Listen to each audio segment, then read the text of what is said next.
All right, guys, everybody has asked for it. You're now getting it. I have your guy, Tristan Tate. How you doing, my man? I'm always doing wonderful. Enjoying Dubai, having some fun here. Living the way I live. Yep, too much fun. We've had too much fun. No such thing. No such thing. So, today there was a couple points I wanted to cover with you. The first one is a big beef that I actually get in my comments when I talk about being a gentleman. Okay. So I want to start this whole thing off with clarifying, because I'll get messages, bro, and they'll be like, you hang out with the Tates, you ought to know that opening doors means you're a simp. And I'm like, bro, you have no idea. So I just want you to speak to gentleman game when it comes to frame and how you run your day-to-day operations. Well, first of all, you have to clarify what a simp is and what simping is. Being nice isn't simping. To me, I have a very unique description of what simping is. I think it's an unfair exchange of value between a man and a woman, usually coming from a man towards a woman. So giving a woman a bunch of free money, giving a woman a bunch of Instagram likes, giving a woman a bunch of Instagram comments, that is simping if she's not doing it back to you. I mean, you'll see me comment, you look beautiful on a girl's Instagram picture, and she'll reply underneath it, I miss you, Tristan. Yeah. That's not simping. That is a fair exchange of value. Right. Where I'm publicly telling people, I've been there. That's what I'm mine. Yeah. And I get the validation in return. I don't think there's anything wrong. If you were just some guy waiting at the entrance to a restaurant for any woman to walk past and holding the door open in the hope of getting some phone number or something, that really is simping. Yeah. But no, it's an exchange of value, and being a gentleman is very, very important. Yeah. There doesn't have to be a winner. When you're going on a date with a woman and you're looking to sleep with her and she's looking to have a good time, you could both go home happy. Right. You really can. You don't have to feel like you defeated her somehow or you tricked her somehow, and she doesn't need to feel like she used you somehow. Right. You can have a wonderful evening. You're nice to her. You open the car doors. Right. You buy her a bouquet of flowers. You have dinner. You make love. You go home. She's happy. You're happy. Then you can delete her phone number if you want, but yeehaw. Doesn't need to be a winner. But and it's super important that I think that you say that and people hear you say this, because I think a lot of guys think that opening doors, buying dinner, grabbing a flower, and I don't grab a lot of flowers, and I haven't seen you grab a lot of flowers, but dinner, sending an Uber, yep. Opening doors, being polite, guiding her to the table, opening a chair, doing those type things. I've seen you do quite a bit, and it doesn't seem to be broken to me, cowboy. So, well, essentially, do you want her to have a good time and do you want her to like you? I think it's because of the business that I worked in. People assume that, me or my brother are very rude to women or very mean to women, because men can't wrap their head around the fact that there are some men out there who just have beautiful women who want to have sex with them or want to work for them or want to get naked on webcam in their house and make them a bunch of money. Men can't work it out in their mind. So they think I must be doing something mean. I must be tricking them, beating them, getting them addicted to drugs, screaming at them, rude to them. But that's 0% who I am. It's just people who don't understand the frame of being a top tier guy. But there's absolutely nothing wrong with being nice. If you're a fat loser at work and you're buying flowers for all your coworkers and opening doors there, all right, you're simping. Yeah. Unfair exchange of value. Believe me, I get more value by the end of the night than she gets from me, because I get her naked in my bed. Right. I'm perfectly happy to open the door. It's wonderful. It's beautiful. I want her to have a good time. I want her to want to come home with me. And I think we'd all agree, I'll open the hell out of some doors for that. Oh, absolutely. No problem. No problem. No problem. And the big, strong, tough Andrew Tate. Same way, wouldn't you say? Absolutely. Absolutely. Why would he not open doors? And he's absolutely charming. He's nice and he smiles and he'll pick up a tab or whatever. And I think that some guys, a lot of guys actually in the space, have an unhealthy idea of what simping versus being a gentleman is, and the value of taking the masculine role as a gentleman as opposed to looking insecure by not. I think, they see guys like me or you or Andrew as bad guys because they have nothing to give a woman but loyalty. So they'll look at guys who have multiple women like me and they'll think Tristan's a bad guy. Women like bad guys. And they do. They like top tier guys, and top tier guys tend to like having more than one woman. But women don't like rude guys. There's no universal. I mean, I could probably pull it off if I wanted to, but I wouldn't go on a date and not say much, sit on my phone, be rude, walk in front of her, make her split the check, and expect her to come home and make love at the end of the night. No. That certainly is going to hinder my chances. And that's the whole point of going on a date. So it's just a lack of understanding of what it's like to be a top tier male. So anytime anyone says any stupid comment like that to you, oh, the Tates wouldn't open doors, or why are you opening dours, that's simping, that guy doesn't get laid. Right. You know he doesn't. Oh, no. And look, he holds doors open, though. Yeah. What's funny to me is, like, I already know these things, right? Yeah. So if I get a message and somebody's like, well, I thought you hung out with the Tates, don't you know better? I'm like, dude, you have no idea what you're talking about. Yeah. And so that was, to me, I'm like, okay, if me and Tristan are going to do this, let's clarify this. Because I think there's a lot of young guys that haven't really got deep into dating. They might go in with all the wrong impression and blow a girl out immediately when it really wasn't that necessary. So if we're trying to be helpful, I think clearing that up is super important. Yeah. And another point you touched on that we really should clear up is sending an Uber, paying for a taxi, paying for dinner. That's just the way that gender roles have been for as long as dating has been around. Right. I mean, when I was young and flat broke, because people will say, oh, you pay for the Ubers, or maybe I'll even get a girl a flight ticket to come to Bucharest, to come to my house and see me. And people will say that's simping. I'm like, well, for the price of the flight ticket, you don't know what I'm getting. Right. But when I was young and broke, there was obviously no gold digging involved. I didn't have. I slept on a mattress on the floor. But if a girl was coming around to see me at night, I'd pay for her taxi. My last 5, 6, 7 pounds, because it's £7 and I get 8 hours of entertainment. Right. So again, it's a very fair exchange of value, and I think that if you want to act tough and hold frame and ask a girl to split a bill, or make a girl pay for her own taxi and don't even offer, if she does go to bed with you, she's a low quality woman. She's just some dickhead hoe who will do anything for dick. Right. And some guys may get laid that way, but you certainly wouldn't with the quality of women that I hang out with. I would actually even go as far as say if you ask a girl to split a bill with you, you're actually giving up ground that you could have taken as masculine frame. Yeah. I would agree. And where I'm from in Eastern Europe, if a girl offers to split the bill, which they don't, but if a girl does offer to split the bill, it means I see you as my friend. This is not a date. Right. So if a woman ever says, hey, can I pay for half the drinks, that means, Tristan, I'm not interested. I only see you as a friend. It's a defense mechanism, I'd say. So you're doing it to yourself. Yeah. Oh, we're just friends. That's what you're trying to signal. You're putting yourself in the friend zone. By telling her to split the bill with you, which is stupid. It's very stupid. And let's be honest, not a lot of guys go to the places I go. What's splitting the bill? $30, $40? Right. And you're seriously going to try and impress me with this bullshit? I made her split the bill. Yeah, I guarantee you didn't do anything else with her that night. Right. I know what you didn't split. Exactly. And if you did, then you probably ain't worth keeping. Yeah, you probably just didn't even need to buy her dinner. You probably could have done a McDonald's drive-through and got your dick sucked in the car. Yeah, and it would have worked just as well. You could have Netflixed that, homeboy. All right, good. So I think we both agree that being a gentleman in the right frame is really important. But I've also seen you be a gentleman when it's time to let a girl go, like out the door. And I think that's super important. And what I like so much about the thought process behind doing that, and when I do that, I've seen you do that, is that if you do it like a gentleman, you kind of live in her dreams a bit. You're kind of FDBing from a place where she can't even be mad at you. Now all she can do is think about how kind you were to her and the gentleman that you were. Can you speak to that at all? Well, there are two different circumstances you're talking about. One, if she stays the night with you and you're letting her go in the morning. And two, if she's not going to have sex with you, and you could tell, and she's not going to spend the night with you, and you say, you know what, let me put you in the taxi, walk her to the car, open the door, let her go. What people need to understand is 90% of the time, or 99% of the time, women have decided whether they're going to have sex with you before the date. They really have.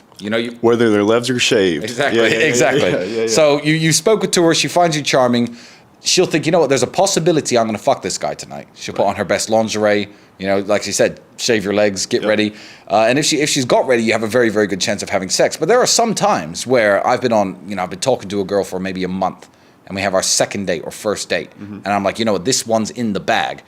And it gets to 11 o'clock, and she's like, you know what, I'm going to have to get up early tomorrow. I should really get a taxi home.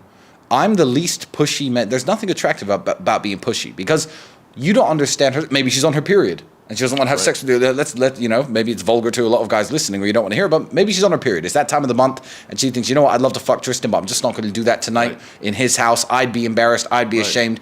Me being pushy is just going to undo the month of hard work that I've done being charming and being nice and being kind, because I'm not getting laid. So first circumstance, you don't go home with her. Yeah, always be a gentleman. Right. Don't worry, let me get you a taxi home.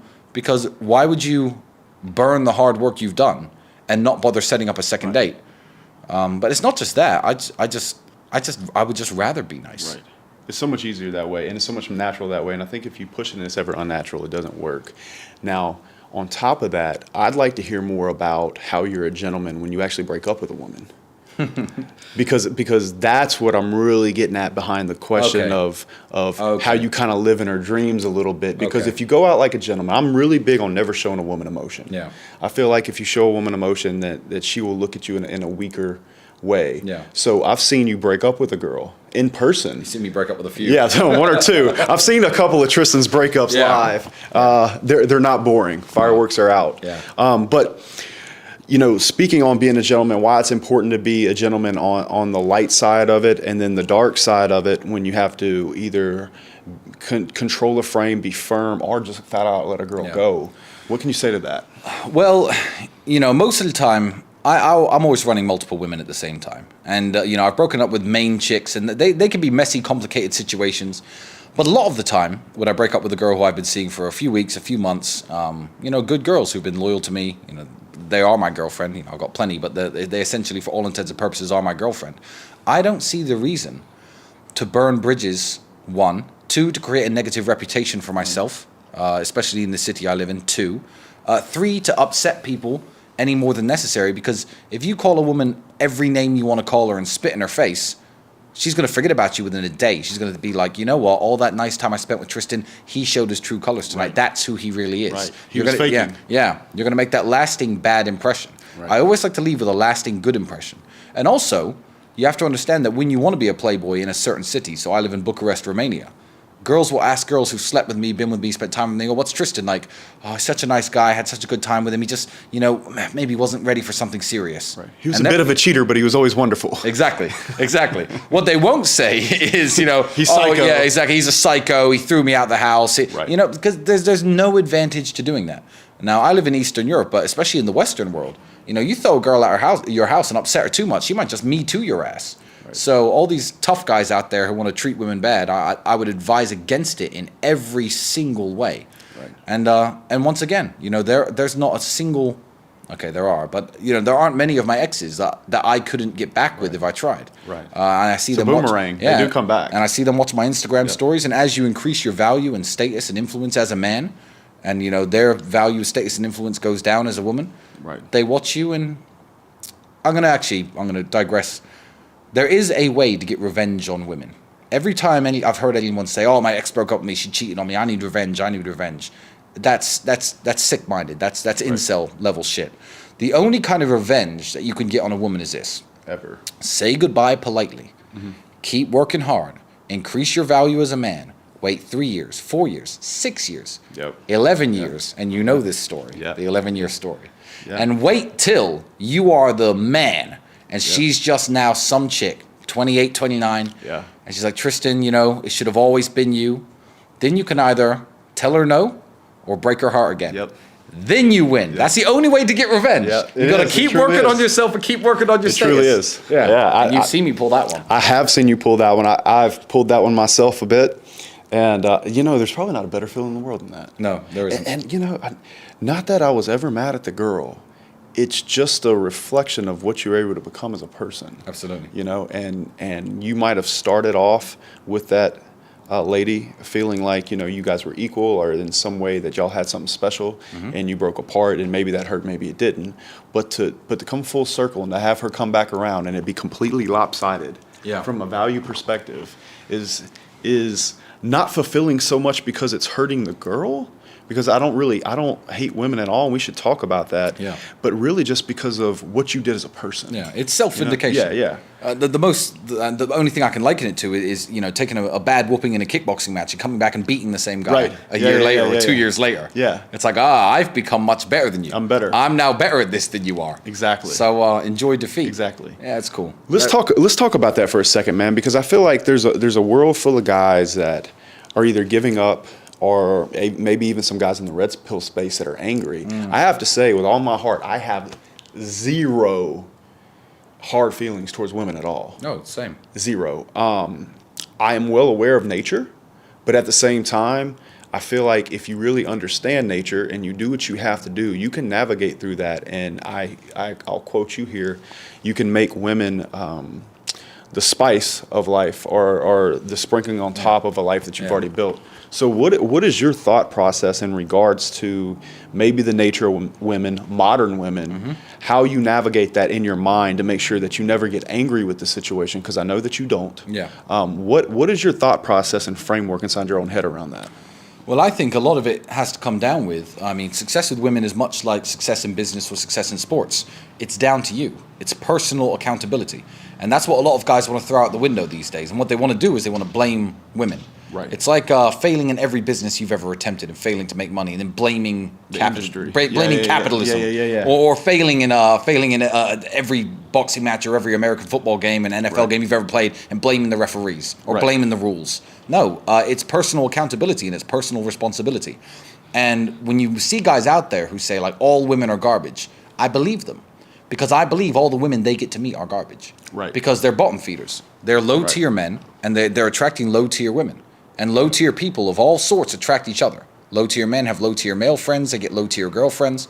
And I believe the women they meet are garbage. Right. They don't get to operate at my level, and they don't get to see how wonderful women truly are. Right. Because I'm picking the fruit at the top of the tree.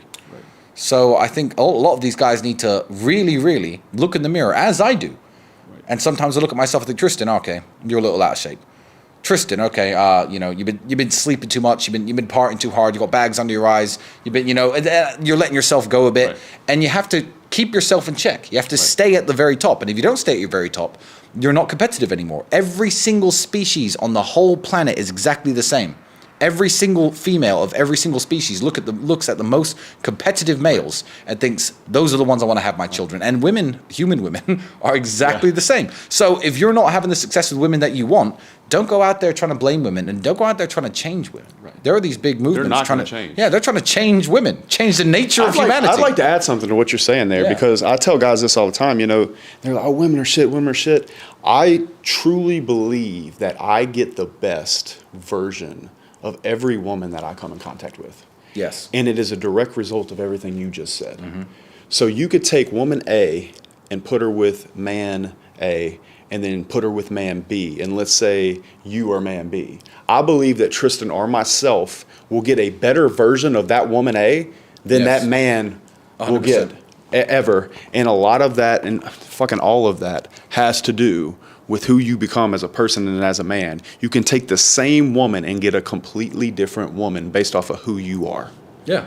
So you see that. No, you nailed it. You absolutely nailed it. And I know it. For example, without even getting vulgar, there are things I'll do in the bedroom with women. They'll say, "Oh, I was with my ex 3 years. I never let him do that." Right. I'm like, well, well, this is our third date, so unlucky for him. Yeah. But he wasn't the best version of the man that she wanted. I obviously fit the archetype of what she wants so much that she's willing to do.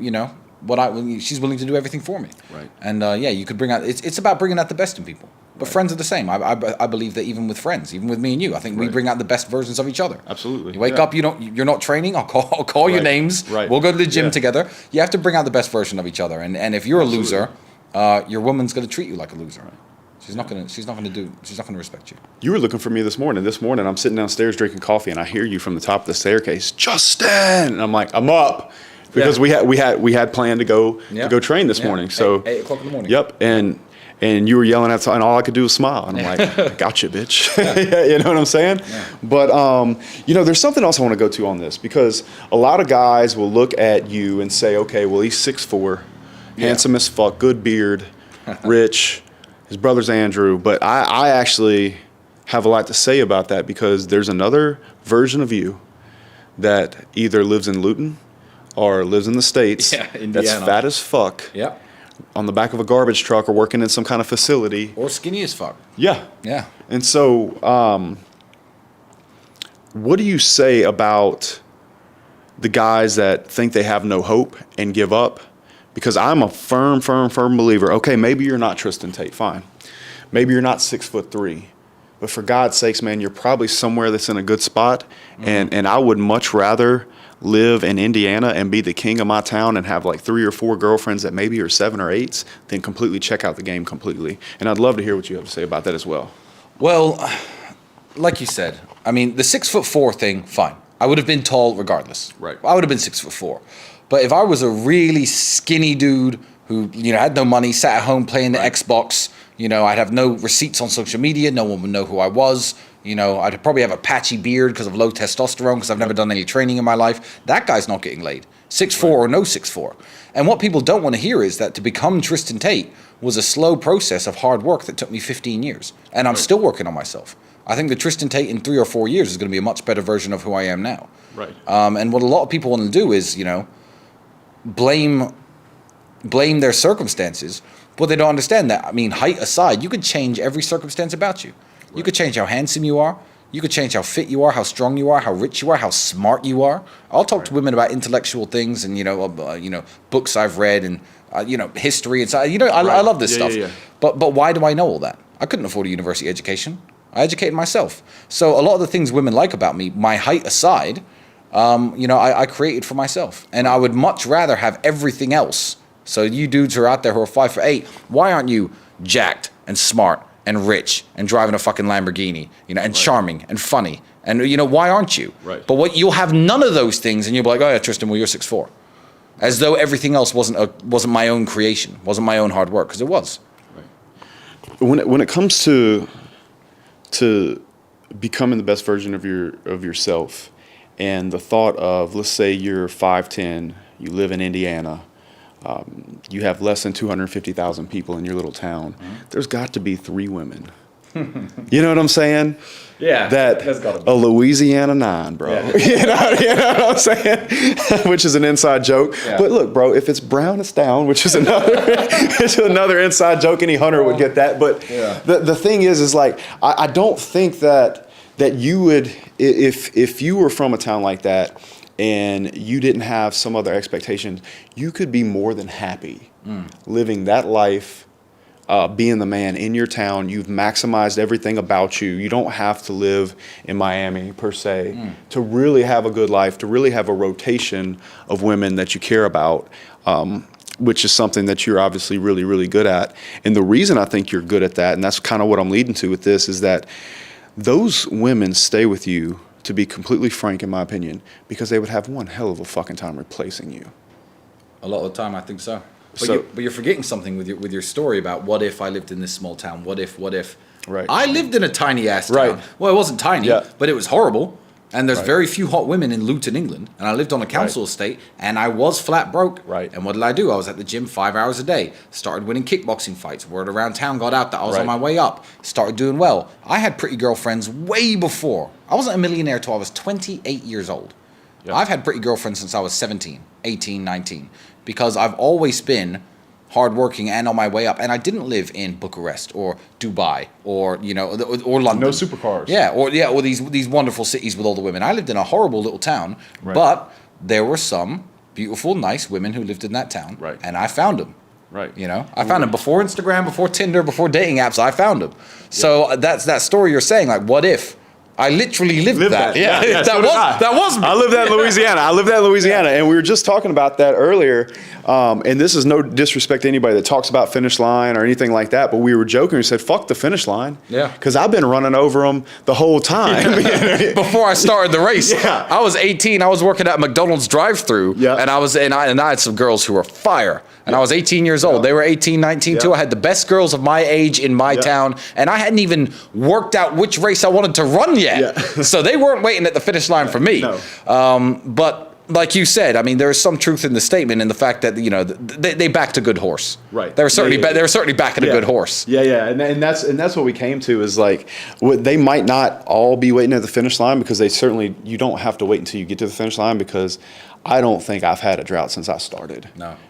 But I do think fitness has a lot to do with that. Of course it and does. staying big and strong and confident and things like that. There are intangibles that'll get you there before maybe the money comes in. Oh, absolutely. And maybe before you get to the big city. Yeah. And so I thought that was a big part of it. I assume that your kickboxing had a huge part of that as well. Well, yeah. I think it's physical presence. When you walk in the room, do people look? Right. Now I'm wearing a $10,000 suit and a $100,000 watch. Right. But a lot of people don't notice that right away. You know, Most people don't have the taste to notice it. Exactly. So I could walk into any town any bar in any town in the world dressed in modest clothing, Sweatpants. Yeah. Because we do it all the time. Me and you are together. We've almost been together for another month this time. Dressed Dude. in Sweats. t-shirts. Yeah. Sweats. Right. You know? And we walk in and people look. Look. Physical presence is a real thing. It really is. And you can work on that. And it's not just, being tall. Being tall. It's not only being how you tall. carry yourself, how you're sitting, how you're walking, how you introduce yourself, how you shake people's hands, how you order your drink at the bar. Yep, eye contact. Being kind to people is a crazy good sign because if you're secure enough with yourself to be kind to waiters and staff Yes. and bartenders, I truly believe it tells people things, especially when they fuck up. Let me tell you a good story about being kind to waiters and bartenders, especially in the city that you live in. It's an investment. Yeah. It's an investment to throw money around. I do it here in Dubai because I spend a lot of time here. I certainly do it in Bucharest. I was on a date with a Romanian celebrity. I'm not going to name drop her here, but famous girl, a few million followers on Instagram, etc. And the lights had gone out in the garden of one of the fanciest restaurants in town. So obviously being one of the fanciest restaurants in town, they put a bunch of candles on every table. So I was sitting there as the waiter was pouring our champagne. I said to the girl, I said, you know what, I specially organized this. I called my friends at the electricity company. I had them shut down the power grid just so we could have candles tonight.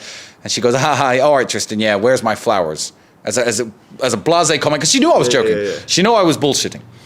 The waiter, good friend of mine, had been pouring the champagne, overheard this. No joke. 2 minutes later, he comes over with the biggest bouquet of flowers. He must have taken from behind the restaurant. Mr. Tate, here are the flowers you ordered. And I sat there, straight face, ice cold, sipped my champagne. 10 minutes later, I was like, "You have to excuse me." I get up. I was just like, "My man!" I was like, "No way! Did you just do that?" So, and why? Why? Because I'm rude to waiters? Because I didn't get to know his name? Right. I've been eating at that restaurant for 2 years before that. I throw money around. I tip well. He knew exactly who I was. So, being kind to people pays dividends. Not only is it, do women notice it, because they really do. Yeah. But, the staff notice it, and they treat you better. And being treated with respect around women is a huge turn-on for women. Mr. Tate, how are you? Let me just clear this parking spot. Sorry, we have no tables. Let me just put one out for you. Right. That's a huge turn-on for women. And, you get that respect by being kind. And that's built over time and rapport, Would you say it's a strategy for you to hit certain spots in your town repeatedly enough so you get the opportunity to create that rapport? Yes, but it goes beyond just trying to get women. It really does go beyond that because, you're only going to be there for a day or a weekend or, a week. But certainly in your hometown and the places you hang out the most, do it. Right. I love it. Okay. I've been waiting for this one. So I don't know what you're going to say, by the way. We were sitting downstairs. Tristan, you got a suit on? Yeah, all right, we're going upstairs to film the podcast. Yeah. So You know what? I was almost tricked into this, but it's fine. I'm having a good time. We'd only be having the same conversation anyway off camera. So. Yeah, it's true. We, a lot of our friendship is making fun of each other and saying things that we cannot say on YouTube. Yeah. So we would get banned. In all fairness, I just got my channel started, so I'm not trying to lose it. Nope. So we have me, you, and Andrew mostly. Okay. Out of our group of friends, the Aussies lean towards a gentleman by the name of Slim Dusty, but there is some affinity for a man named George Strait George Strait in our group. And your viewers would know that. My viewers wouldn't. Yeah, they wouldn't. But what I want to cover is what I believe is the greatest country music song of all time. And we're doing this right yes, now. we are going to do All it. right, we are going to do it because I'll tell you why. I'll tell everybody why we're going to do it. Because when I met Tristan, he didn't really know who George Strait was. And I sent him and Andrew a song, and I said, listen, guys, this is the best leaving a woman, what Andrew would call an FDB song of all time. It's called a breakup song. It's a breakup song And Tristan listened to it, and after about, I'd say a few weeks, he said, he's like, I just wish I was a rodeo man, or I think I would have been a rodeo. I said, Tristan, you are a rodeo man. And so I just want to talk about the progression of how you came to love the song, why Andrew walks through the hall singing it, and why it is truly the best country music song of all time. Well, you know what? Now I'm thinking about it. Everything that we've been talking about, leaving women with dignity, not screaming, not shouting, leaving a good impression, leaving something for them to talk about, everything that we've just covered is summed up in the song. So I don't know how you want to go. You want to go through this? So we'll just go through some of the words. So the song's essentially about a rodeo man. He's been on the road, which is the point in the message of the song is like every man has his rodeo. You had kickboxing. You were all over the place, and you would call the. You know what I do? Yeah. And I was chasing steel across America. And trying to put buildings up everywhere and trying to build my business. And the first line of the song is, the telephone rang 8:45. She heard his voice on the other end of the line.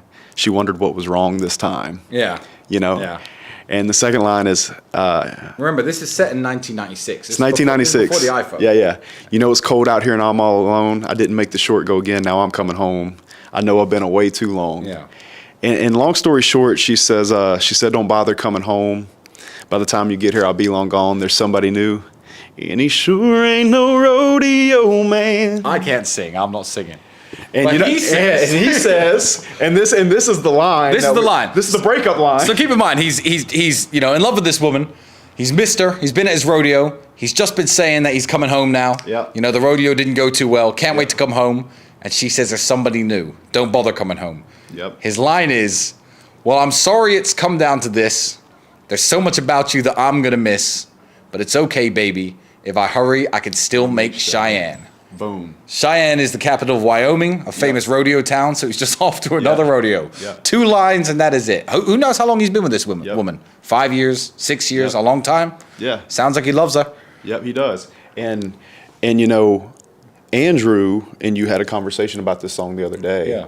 And Andrew made a solid point, and I'll just let you kind of re-quote what Andrew said about the song. Yeah, well, I thought it was kind of cool how before he, there's going to be so many comments underneath this song now saying Jay Waller sent me here. Yeah. It's going to happen. Yeah. You're welcome, George. Yeah, he needs our... like, what the fuck? He needs our help. With his 50 number one hits. But yeah, essentially, I was saying, it's pretty cool how, he's telling this woman he loves her, etc. But when he hangs up the phone, when he walks away, it seems he doesn't care. And he's like, no, he cares. He cares. He loves this woman. Right. And he really does. Because I've been there. Right. But when you know it's time to say goodbye and you have to walk away, you walk away like a man. Yep. You keep your head held high. Yep. You leave that phone dangling off the hook. He left that phone dangling off the hook. He slowly turned around and gave it one last look. And what'd he do? Walked away. Just walked away. Beautiful song. Yeah. And you know what? And he went out like a gentleman. Yeah. But it encapsulates a lot of things about the way I conduct myself. And now I will literally, instead of saying something like, I don't remember what I used to say before, right. But it's something along the lines of, I'm always going to remember you. It's a tragedy that blah, blah, blah, blah, blah. Right. And then nice and politely, right. I'd be cool with it. Yeah. But now I literally type, I'm sorry it's come down to this. There's so much about you that I'm going to miss. Just so I can screenshot it and send you the screenshot. And he does. I get 3 a week from him. Well, I do about 3 breakups a week, it's a good number. Healthy numbers. I'll get a message from him, and it'll be a screenshot of either a girl sending a voice memo to him that I can't hear, or she'll be saying something in all caps, let's just say. And he'll say, without an exclamation point, nothing. I'm sorry it's come down to this. There's so much about you that I'm going to miss. And then he just sends him a pin of Cheyenne, Wyoming. A tag location of Cheyenne, Wyoming. And so they don't understand that part. They don't get it. But I get it. Now, I will say that girls in my hometown get it. Well, you know what, though? Actually, yesterday, I went through a breakup. You feel bad for me? Yeah. I do. Why? That girl got too drunk and annoyed me when she was in the house with you and Sterling. Yes. Yeah. So, but here's the thing. I've been hanging out with her for the last little while. So she's heard me sing the song. Yeah. I've explained the song. Yeah. She knows about the song. Yeah. She's from Ukraine, and she got those words. So she replied with a laughing face, but she also knew that was it. Yeah. She knew I was serious. And I will never send another message after those words. Yeah. And that's my new. So ladies out there, if I ever send you this message, I'm sorry it's over. Yeah, sorry it's come down to this. Yeah. I will miss you. Guys, definitely go check out Still Make Cheyenne. If you listen to it 4 or 5 times, you'll really get to see the message behind it. And I do think it is the best way to go out like a gentleman. I also think that if you do care about the woman at all, is your best shot at her coming back. Oh, 100%. Yeah. 100%. Don't burn your bridges. Yeah. And it's advice I give to young men all the time. Young men are like, especially when, your main chick's different. I guess you can, emotion could stir up when it's a girl you really love. But there'll be girls who a guy's just banging. And she'll be like, oh, well, I found out she has another guy. I'm like, she's some hoe you're banging, Right. bro. Hoes are collective property almost. Right. I hate when people, and this is a very quick bit of advice for the young men out there. I hate when people say, "Oh, I got my main chick, I got 2 side chicks." No, no. We talked about Yeah, this. a side chick is as much in love with you and loyal to you as any main chick. Right. She is your girlfriend. She wouldn't look at another man. She's loyal to you. She sends you good night messages every single night and writes you love letters and cooks you meals. That's what a side chick is. Most people have hoes, and hoes. The numbers don't add up if every dude had 25 hoes. Hoes are collective property. Most hoes who you're banging have other guys who they go see sometimes. You don't have side chicks. I've got a nice collection of side chicks. I got my main chick, and I've got hoes. But I know who's who. I know who's who. But don't ever waste emotion on a hoe, guys. She upsets you. She's been seeing some other dudes. She's at some party in some club. You just say, you know what? I'm sorry it's come down to this. There's so many wrangles that you're gonna miss. No, but you can hit him with, you know what? I didn't know you were that type of girl. You're partying in the club. I don't see this going anywhere. Goodbye. You don't have to literally use the song lyrics. You could politely say something like that, and that's been my approach for years. Because when you want to wrangle and you want 50 girls at the table, you're gonna call all your old hoes, and all my hoes, all my ex hoes, love me. Right. It's the ex girlfriends who hate me. Right. Yeah, but, because it burns. It burns. Yeah. But you know what? You just said, I didn't plan on going this route, but I do think it's very, very important. And my goal is to be as helpful as I possibly can be. And I know that you are the same way. Absolutely. So to me, the difference between what happiness is the gap between expectation and reality. Yeah. And so for a young man, a lot of times I think that he doesn't have the consciousness to see that the girl is a hoe. Yes. So he lets his feelings get involved on accident. It's not so much that he's a pussy, it's that he doesn't know. Yeah. So can you kind of go through the things that you look for within a woman that allow you to identify her as hoe or a chick that you really want to put some kind of effort or care into? Well, what you'll have to understand is I've got a radar for this. I've been doing this forever. And keep in mind, I've worked in the adult entertainment industry. I know which girls are up to no good and which girls aren't. I can look at a girl's tagged photos, her travel locations, who she's standing with. But that's one of them. Yeah. That's definitely one of them. To talk about that, look at a girl's Instagram. Let's go through the thought of looking through a girl's Instagram, saying, okay, what'd she say her job is? She's a crypto trader. Crypto trader, my fucking ass. She's in 8 cities at a time. What is she doing? Exactly. Well, I mean, I was at a hotel the other day here in Dubai, and a lovely girl approached me from Romania, and she goes, "Oh, hi, Tristan. I didn't know you were here." I was like, "Oh, hi. Good to see you." I said, well, nice to meet you. I got to speaking with her, and she told me that she was working in real estate, etc. And I said, so where do you live? She goes, oh, I live here at this hotel. I'm like, you live at the Ritz-Carlton, Dubai? She goes, yeah, I live here. Now, I know, because I'm sleeping there, that's $2,000 a night. Mm-hmm. So I know the cheapest room's $1,000 a night. Right. So I'm like, real estate must be paying well to pay you, $365,000 a year rent. Like, just the hell of a portfolio you have there, young lady. Just say that your sugar daddy pays your rent and you hook on the side. Just tell me. Be straight with me. Because I ain't got a problem banging you. I ain't gonna pay you any money. I ain't got no problem taking you to bed. But when you talk to me like I'm stupid, that's a red flag. Right. So you could tell from a woman's Instagram, from a woman's travel destinations, and this we do teach all this inside the war room. Inside of the people consult us about this kind of stuff all the time. I'm glad you said that because we're about to do a really big event in Colombia, going over all of these different things from identifying a girl, getting your dating apps right, getting your Instagram right, text game, how to text. We're actually going to teach guys live how to text and to pull the wrangle itself. Live demonstration. So if you want to be in Colombia, it's war room only, but message Justin and let's make it happen. I'll see you guys there. Yeah, hit me up on Instagram, jwaller7, and we'll probably I'll kind of screen you a little bit and then get you over to the business account, but it's going to be one of the best events we've ever done. Yeah. And I think you'd be surprised at what the price is and what the value is. And then if you do it, obviously it would come with a War Room membership. The price is the summit plus the War Room, but I think you'd be surprised at what the value is behind it. So hit me up on Instagram, jwaller7, and of course follow the Talisman on Instagram as well. But anyway, back to the point. Yeah, there was one last point I was going to make on this when it comes, and this is something I've said on another podcast, but we've got a virgin audience and a lot of people won't have seen me before here. When I mean I have a black belt, I have a real professional eye for who's up to no good and who isn't, who's a good girl and who isn't. I was speaking to a member of staff of yours recently, and I was dating some girl, and her WhatsApp profile picture was a picture of me and her kissing. And I was like, well, that's a very good sign because good sign. Yeah, there's lots of dudes on it. I mean, the breakup's already happened with her, but there's lots of dudes who are trying to WhatsApp her, etc. But it's a picture of me there kissing her in her WhatsApp inbox, and I know she only has one phone. Good sign. But one of the smallest micro details I could tell you is I once took a girl who's now my main chick. I once took her to a hotel, in another country. So it was one of her first trips abroad. And she opens up her suitcase. We're at a 5-star hotel, $2,000 a night. Right. I've decided to take her with me. I've known the girl a year. Right. Wonderful woman. Opens up her suitcase, and there's a big-ass hairdryer in her suitcase. I was like, a hairdryer in your suitcase? Now, for you guys listening at home, you'd be like, what does that mean? Everybody knows that every 5-star hotel has a hairdryer attached in the bathroom.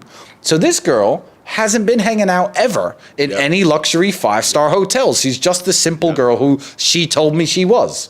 Because what girl would pack a hairdryer? Everyone knows if every 5-star hotel has one. She would know. But she didn't know. She didn't know. Because that was her first time at a 5-star hotel. That was her first time on a luxury trip at a place like that. And it's the micro details that you have to look for. But that comes with experience. You know, a big one that I look for, and I know that you actually look for too, because we've talked about it, is does she or can she travel at will? Because if she has a real job, she can't travel at will. And if she has a real job, that means that somebody's likely not funding her lifestyle. Yes, absolutely. You know, didn't you meet one of your main girls, or maybe a side girl? She works at a mall or something like that? Yeah, and absolutely. She works, and I can't see her as much as I like. She works in a high fashion store for let's say Cartier. It's a store like that. Yeah. But I'm not going to say the exact store because people might work out who it is. But yeah, she works at a Cartier store. She works 12, 13 hours a day. I'll be like, I want to see you tonight. No, I can't. No, I can't. I'm at work. Selfie. I've seen them all. I've seen where she works. Right. That's a very good sign as well. Right. You know, girls who are free all the time, they're always available. Yeah. You know, if you're always available and you're always free, you better be dressed in rags and wearing flat ass, cheap plimsoll style shoes. Because if you turn up in $4,000 shoes, but you're free all the time, I know what you're doing. Right. You know, so keep your eyes open, young guys. And when you get a girl like this and get her into bed, you know, you've profiled her, you know what she's about. Enjoy your time with her. Be polite. Be a gentleman. Send her on her way. You know, don't fall head over heels with girls like this, because those are the ones, as you said, the naive guys are going to break their hearts on. Yeah. Guys will get fucked up over that too, and don't be surprised if a girl like that wants to even use you for dinner or whatever. Just make sure your expectation is right, and then your reality won't be far from it, and so you can't get too terribly upset because you kind of know what's coming. Absolutely. I think when you get hit by a punch you don't see coming is the ones that really hurt. Absolutely. You know, so just a little advice for you guys on how to set your expectations in the right way, because you know you can definitely get wrecked like that, and getting wrecked, man, it fucks your work up, fucks everything up. It does. You know, and it's a losing battle. You can be tall, strong, fit, smart, the best guy in bed who she's ever had, but if some short fat nerd is her payday, when push comes to shove, she isn't choosing you. If some dude's paying her $10,000 a month to suck his dick every couple weeks, when you say, listen, I want you to be completely loyal to me, come live with me, it's just me and you, it doesn't matter who you are. You could be Justin Waller. But Justin Waller isn't paying her $10,000 a month, but, you know, Muhammad might be. So, you know, you're going to lose that battle nonetheless. Because these girls who are all about having guys finance their lifestyle, who've fallen into this, you know, that's all they're about. So, you know, keep your eyes open. There's nothing you did particularly wrong. Right, yeah. That's what I was about to say. There's nothing you can do. It's not you. Exactly. It's not you. It's just, you know, and you could be twice the man that he is. Right. But he's paying. And, you know, don't be a customer. It's better to walk away with your dignity. Right. And look, man, especially for those guys that live out in places that are not the Miami, LA, New York City, big, you know, Austin, things like that, man, you have a really good shot at finding a good woman. All this shit on the internet, you know, you see a lot of these podcasts where all you see is these really, really, really trash girls. Those trash girls are in very, very crowded demographic cities that those type of girls are in. I think the average girl across America and probably Eastern Europe is really good-hearted in a way. Now, there's still female nature that you have to overcome, and you still need to be that guy. But the girl that would pass on a good man for $10,000, that's just her. And I think those girls are mostly in the bigger cities. Yeah, like Dubai. Yeah, absolutely. You know, and I know I'm the kind of guy that I don't like this doom and gloom, sad version of reality where all women are garbage. Because I know some wonderful women, and I've met some wonderful women in my lifetime. And really wonderful women in my life. Bro. Absolutely. And the thing is, you know, a lot of the guys who are out there screaming at the fact that good women don't exist, as I said, they don't exist for them. And if they don't exist for you, become the guy they exist for. Keep climbing that ladder and you'll find one. I absolutely promise you. They're out there. And that's wonderful. I tell you what, that's probably a good place to wrap. I do want to go over a little bit of what we're going to be doing in Colombia, man, because I think we can really, really help some guys out there. It's going to be one of the best events that we've done. It's going to be sartorial that you see. Yep. There's a very, very strong likelihood that Andrew will be there. Yep. Sterling Cooper is going to be doing a master sex class. If anybody likes Sterling Cooper and knows what Sterling does in his day job, Yeah. It's not bag groceries. I'll be there helping with Instagram game. You'll be helping with Instagram game, 100%. setting up frame and the rotation game. Yeah. Is something that you're a professional at. Yeah, I mean, it's going to be the kind of stuff. Ever since I ran the Players Year some years ago and got outed for that, if anybody remembers that, it's going to be the most in-depth look into my exact life and my setup and my women and how I run things that anyone's ever going to get.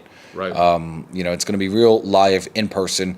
You're going to see me texting my main chicks, my side girls, keeping them happy. They're not obviously going to be in Colombia, but you're going to see me find a bunch more as well, and see how we manage that situation. And everything I know about how to attract women and how to be the man that women like. I'm gonna pass on. I'm gonna try and teach to everybody else. So. And then how to lock them in. Like it's not just about it's not just about sleeping with women all the time. It is okay to actually care for a woman, but you do need to know how to operate the situation at said time. Once you're able to identify it is the right girl, I think it's important. And one of the things that Sterling and I are going to cover, and if Andrew's there, he'll step into it a lot, because that's what we used him for a lot in Miami is what we call soul locking, where a woman just genuinely, with all her heart, loves you, and she's loyal, no matter whether you're on a rodeo or not. And there's no feeling like it. Yeah. There's no trash hoe, no matter how hot you can have sex with and get the same level of satisfaction that when you wake up next to that girl who maybe she's an 8, maybe she's not a 10. Yep. Or maybe she's a 9, maybe she's a 7 for you guys out there. Maybe she's a 4. But that What feeling doesn't you'll get when Genuine she wakes you up desire. in the morning, Yep. says, here's your cup of coffee. I know you didn't sleep well last night. Here, Right. try and have a great day, have a productive day at work. I love you, I miss you. That is so much better. A life without that would be an empty, vacuous existence, and I wouldn't want to live it. Absolutely agree. Yeah. Man, I appreciate you, bro. Yeah. I feel like we cleared up a lot of things I hope so. that some guys wanted to hear. You're getting to see not only the truth about how things are done, but top level how it's done, how everybody's happy, how we have a great life. And honestly, we all have a great family life together or with your main girl, whatever it is, and how it all mixes together, man. I couldn't be happier. I'm happy, just as happy off this camera, off of Instagram, on the couch with you downstairs, like we're about to go watch war documentaries. Light us some cigars, maybe have a whiskey. Yeah.